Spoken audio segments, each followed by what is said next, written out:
Richard Southern joins us from the 680 Business Center. Richard, two major Canadian banks appear to be ending the year with a bit of a slump.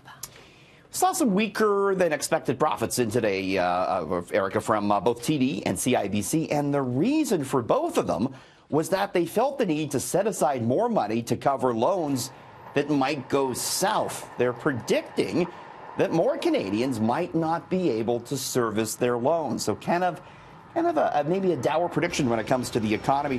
For TD, provisions for credit losses were $891 million in the quarter, up from $670. CIBC setting aside just over $402 million to cover bad loans, almost double what it had a year ago. Still, TD turned a profit of $2.9 billion in the quarter. CIBC made $1.2 billion. The stocks in both banks, though, fell. CIBC down more than 5%, and that's one of the big reasons why the TSX was down just over 42 points today, Erica. And Iceland is looking to make some changes in the way the country approaches its budget. This is very interesting. It's often all about the almighty dollar. Not so much in Iceland anymore. The government there says it's going to put the well-being of its citizens ahead of GDP in its next budget.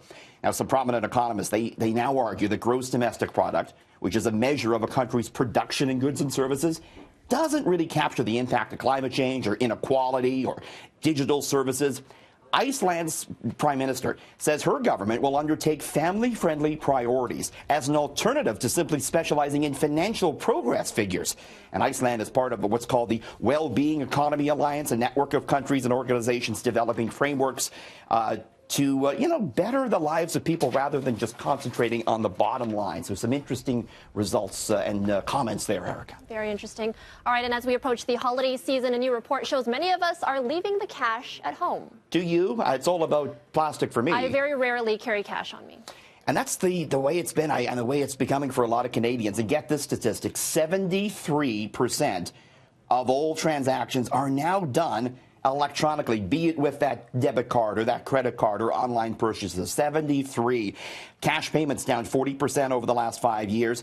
Contactless payments, where you tap your card, that's up 30% over last year. Credit card use is growing dramatically, a 52% increase in the last 5 years.